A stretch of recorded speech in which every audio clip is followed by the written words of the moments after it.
সন্ধ্যা, আপনাদের সাথে আছি তাওফিকা রহমান। প্রিয় দর্শক শ্রোতা, শীতের এই সন্ধ্যায় সবাইকে স্বাগত জানাচ্ছি শুভ সন্ধ্যার আজকের আয়োজনে। আজ শুভ সন্ধ্যায় থাকছে চলতে থাকা প্রদর্শনী, শ্রদ্ধাঞ্জলি, এনটিভি হাইলাইটস এবং ব্র্যাক বিশ্ববিদ্যালয়ের সহকারী অধ্যাপক স্থপতি ডক্টর সাজিদ বিন দোজার সঙ্গে আলাপচারিতা। প্রথমে চলতে থাকা প্রদর্শনী।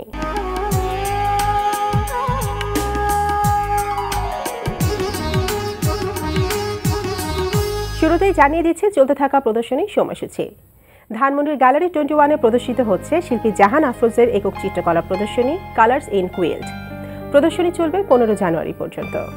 ধানমন্ডির শিল্পাঙ্গন গ্যালারিতে প্রদর্শিত হচ্ছে ইরানি চিত্রশিল্পী সারা হোজ্জাতির একক চিত্রকলা প্রদর্শনী মাই ড্রিম ওয়ার্ল্ড। প্রদর্শনী চলবে 20 জানুয়ারি পর্যন্ত। চারুকলা অনুষদে জয়নুল গ্যালারিতে প্রদর্শিত হচ্ছে ইটার্নাল বেঙ্গল শীর্ষক প্রদর্শনী। সকাল 11টা থেকে রাত 8টা এই সময় প্রদর্শনী চলবে 14 জানুয়ারি পর্যন্ত। এবার শ্রদ্ধাঞ্জলি।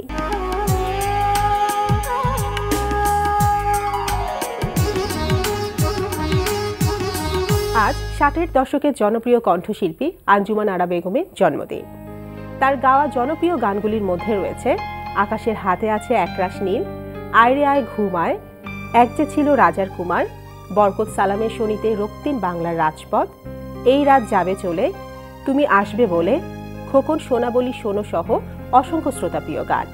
আজ জন্মদিনে গুণী সঙ্গীতশিল্পী আঞ্জুমান আরা বেগমকে স্মরণ করছি বিনম্র শ্রদ্ধায়। আজ মুক্তিযুদ্ধ ও সাহিত্য নির্ভর চলচ্চিত্র নির্মাণের পুরোধা বরেণ্য চলচ্চিত্র পরিচালক চাষী নজরুল ইসলামের মৃত্যু দিবস। 1941 সালের 23শে অক্টোবর চাষী নজরুল ইসলাম বিক্রমপুরে জন্মগ্রহণ করেন। তার নির্মিত উল্লেখযোগ্য চলচ্চিত্রগুলোর মধ্যে রয়েছে ওরা 11 জন, সংগ্রাম, ভালো মানুষ, বাজিমাত, শুভদা, মিয়া ভাই, বেহুলা লক্ষিন্দর, হাঙর নদী গ্রেনেড, হাসন রাজা ও দেবদাসের মতো বিখ্যাত চলচ্চিত্র। তিনি 2015 সালের আজকের এই দিনে মৃত্যুবরণ করেন। মৃত্যু দিবসে গুণী চলচ্চিত্র পরিচালক চাষী নজরুল ইসলামকে আমরা স্মরণ করছি গভীর শ্রদ্ধায়। এবার এনটিভি হাইলাইটস।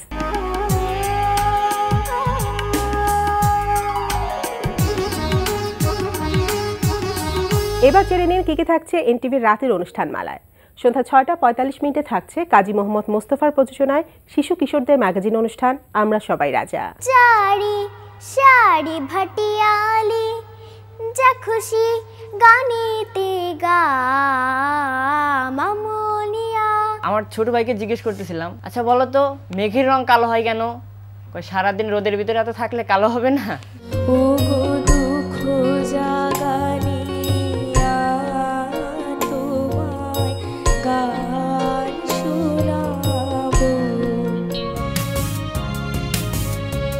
রাত 8:20 দেখবেন আবু রায়হান জুয়েলের পরিচালনায় রান্না বিষয়ক অনুষ্ঠান টুডেস কিচেন। রাত 9টায় প্রচার হবে ওয়াহিদুল ইসলাম শুভ্রর প্রযোজনায় অনুষ্ঠান স্টাইলস অ্যান্ড ট্রেন্ডস।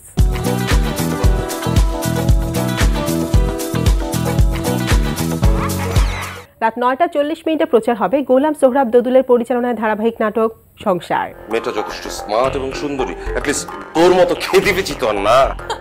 ছিউ না আসিফ, তুই তো আমাকে খেতে পেয়েছি বলবি ওই মেয়েটাকে তোর কাছে স্মার্ট লাগবে। ছিউ। রাত 11:30 রয়েছে ইমরানুল রাফাতের পরিচালনায় ধারাবাহিক নাটক তরুণ তুর্কি। আমি বলি কি, তুমি ওদেরকে চলে আসতে বলো, ওদেরকে ওখানে আর থাকতে দেওয়া ঠিক হবে না। রাত 12:10 থাকছে টক শো এই সময়।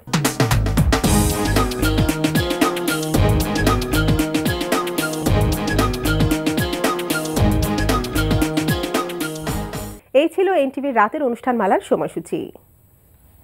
এবার আলাপচারিতা।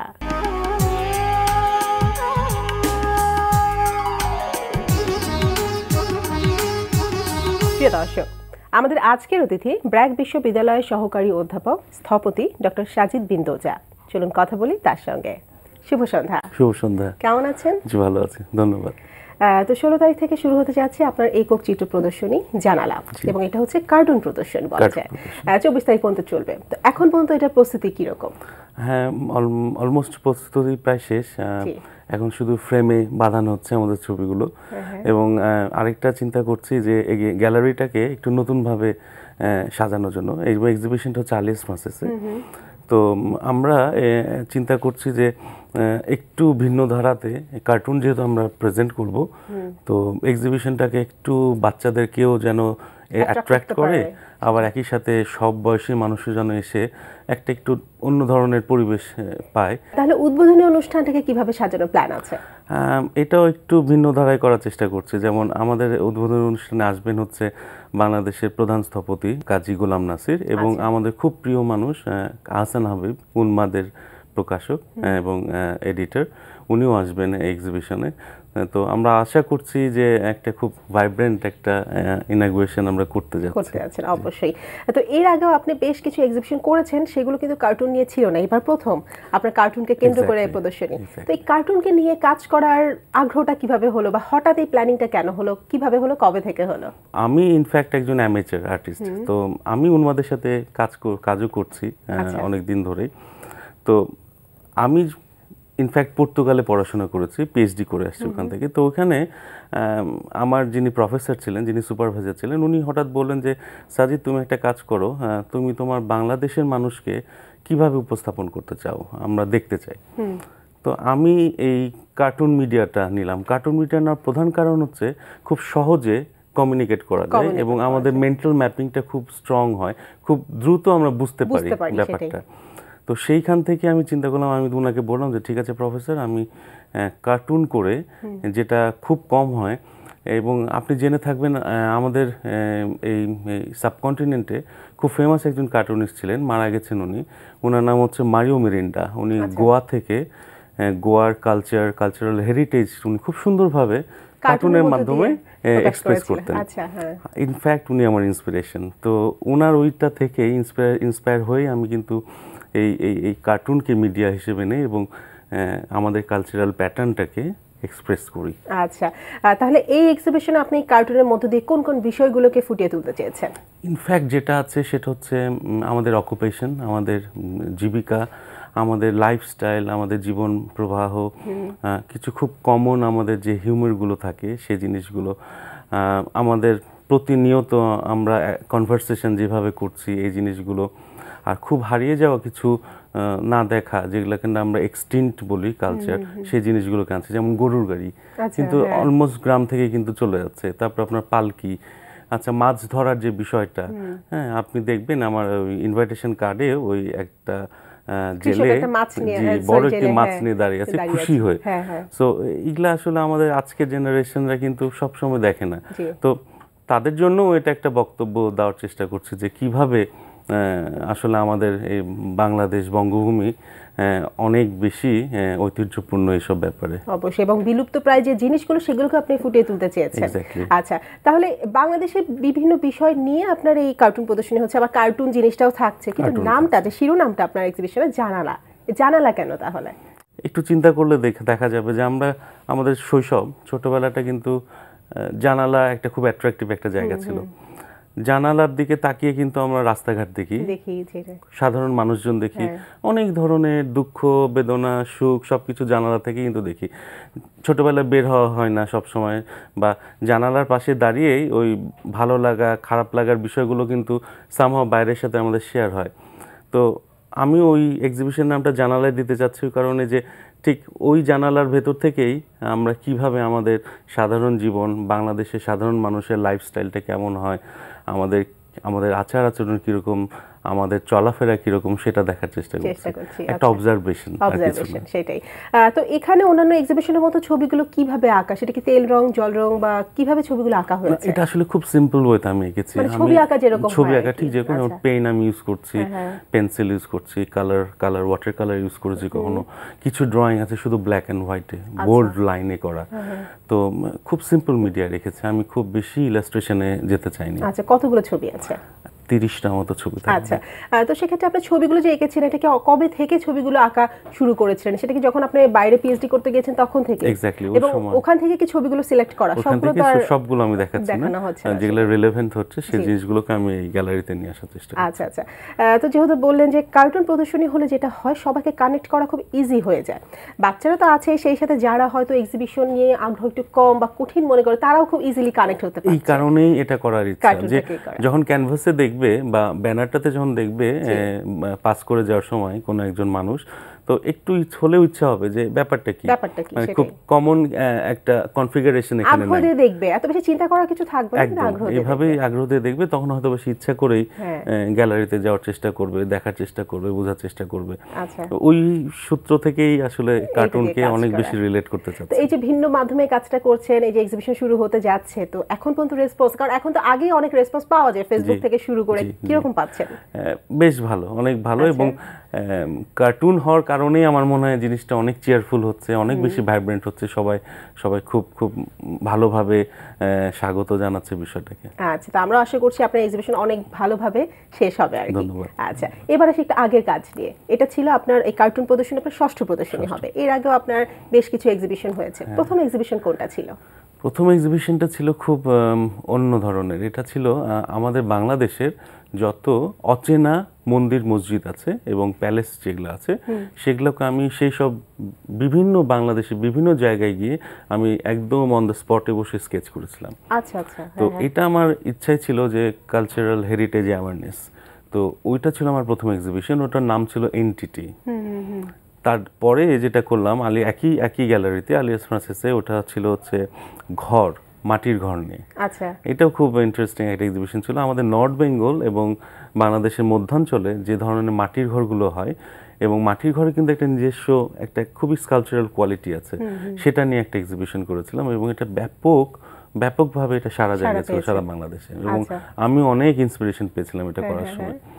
আমার থার্ড সলো যেটা হয় সেটা 2012 সালে আমি পড়তে যাওয়ার আগে, সেটা ছিল হচ্ছে দুই বাংলার মানে বেঙ্গলের মসজিদ নিয়ে, সুলতানি আমলের মসজিদ নিয়ে। আচ্ছা, এটা ছিল হচ্ছে আমাদের এখন তো আমাদের দুটো বাংলা ভাগ হয়ে গেছে, পশ্চিমবঙ্গ এবং আমাদের বাংলাদেশ। পশ্চিমবঙ্গে আমাদের অনেক সুলতানি আমলের মসজিদ আছে, সেটাকে আমি নিয়ে এসেছিলাম এই এক্সিবিশনে। একই সাথে স্কেচ ছিল, স্কেচ ছিল, এগুলো সবই স্কেচ, সবগুলো কিন্তু চারকোল, পেন্সিল অথবা স্কেচ করা। এই মসজিদগুলোকেও আমি একইভাবে উপস্থাপন করেছিলাম আমি এই আলিয়াস ফ্রান্সিসে গ্যালারিতে। আমি যখন পড়তে যাই পর্তুগালে পিএইচডি করতে, তখন সেখানেও আমি আর থেমে থাকতে পারি না, যেহেতু এটা অভ্যাস ছিল। যে শহরটাতে ছিলাম, শহরটার নাম ছিল এভোরা, এবং ওই শহরটি ওয়ার্ল্ড হেরিটেজের একটি সাইট এবং খুবই ট্যুরিজম ভিত্তিক একটি সাইট। ওই শহরে ওইখানকার মেয়র আমাকে বললেন যে তুমি একজন এশিয়ান হয়ে আমাদের এই শহরটাকে কিভাবে দেখো, তুমি আমাদেরকে এঁকে দেখাও। আচ্ছা আচ্ছা। তো আমি ওখানে প্রায় 17 থেকে 18টি পেইন্টিং করেছিলাম, এবং আমার মতো করে ইভোরা ওই শহরটাকে কিভাবে দেখেছি, ওরা খুব প্রশংসা। আচ্ছা, ওটা রেসপন্স কেমন পেয়েছিলেন? খুব ভালো, ফ্যান্টাস্টিক, ওটা খুব সুন্দর ছিল। কারণ ওরা তো ওভাবে কখনো দেখে না যে আমরা একজন এশিয়ান বা আমরা বাঙালি, আমরা যে ডেভেলপিং কান্ট্রির একটা মানুষ, এভাবে ওদের শহরটাকে অন্যভাবে দেখতে পারি, রিপ্রেজেন্ট করি।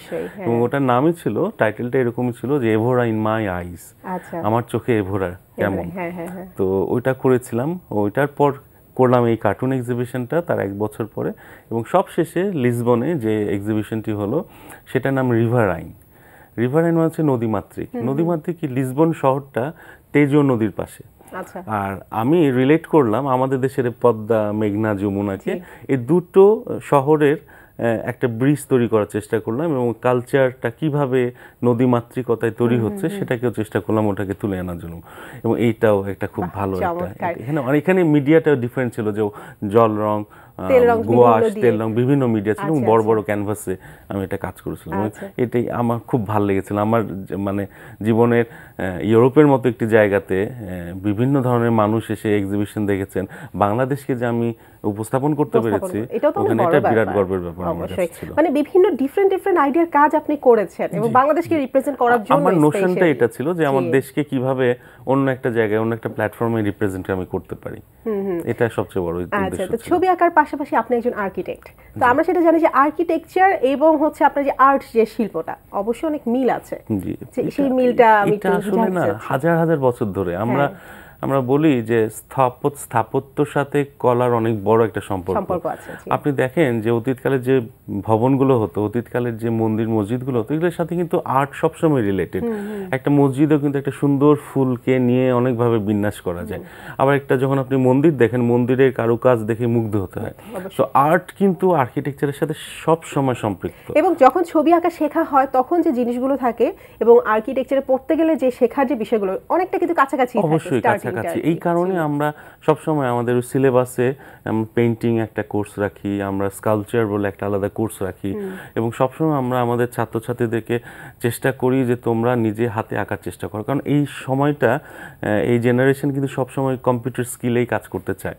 তো যত বেশি নিজের হাতে হ্যান্ডওয়ার্ক যত বেশি করা যায়, ফ্রি হ্যান্ড ড্রয়িং এক্সারসাইজ যত বেশি করা যায়, ওটা না অনেক টাচি হয়। সবশেষে জানতে চাচ্ছি, এত নতুন নতুন ডিফারেন্টের এত এক্সিবিশন পেলাম, সামনে কি নতুন কোনো আবার প্ল্যান আছে যে এক্সিবিশন কাজ করতে যাচ্ছে এরকম একটা প্ল্যান নিয়ে? এখনো হ্যাঁ চেষ্টা করছি, ইচ্ছা একটা আছে। খুব বেশি ইচ্ছা হচ্ছে, আমাদের দেশের ল্যান্ডস্কেপ খুব সুন্দর, তো ইচ্ছা আছে আমাদের সারা বাংলাদেশের এই যে আমাদের যে দৃশ্যপট, যত সুন্দর প্রাকৃতিক যে হরাইজন্টাল যে সিনারিওগুলো আছে, পাহাড় থেকে শুরু করে সমুদ্র, নদী, বরেন্দ্রভূমি, উঁচাভূমি, এই জিনিসগুলোকে ছবি আঁকার মাধ্যমে যদি আনা যায় এবং দর্শকের মাঝে যদি দেখানো যেতে পারে, এটা মনে হয় একটা ইন্টারেস্টিং কিছু একটা হতে পারবে। তো আমরাও আশা করছি আপনার যে ইচ্ছাটা আছে সেই ইচ্ছাটাও পূরণ হবে খুব শীঘ্রই। এবং শুভ সন্ধ্যা আসার জন্য আপনাকে অনেক অনেক ধন্যবাদ। আপনাকে অনেক ধন্যবাদ। এনটিভিকে আমি অসংখ্য ধন্যবাদ জানাই যে আমাকে ইনভাইট করার জন্য, আমাদের মতো এরকম ছোট ছোট জিনিস নিয়ে কাজ করা শিল্পীদেরকে ইনভাইট করার জন্য অসংখ্য ধন্যবাদ। প্রিয় দর্শক, কথায় কথায় আমরাও চলে এসেছি অনুষ্ঠানের শেষ প্রান্তে। আমাদের সঙ্গে যোগাযোগের ঠিকানা প্রযোজক শুভ সন্ধ্যা, এনটিভি, বিএসসিসি ভবন, 7 তলা, 102 কাজী নজরুল ইসলাম এভিনিউ, কারওয়ান বাজার, ঢাকা 1215। আমাদের ইমেল অ্যাড্রেস shubhosandha@ntv.bd.com। প্রিয় দর্শক, এনটিভিতে সম্প্রচারিত সংবাদ ও অন্যান্য সকল অনুষ্ঠান দেখতে লগ ইন করুন www.ntvbd.com-এ। সবাই ভালো থাকুন, সুস্থ থাকুন, এই প্রত্যাশায় এখানেই শেষ করছি। শুভ সন্ধ্যা।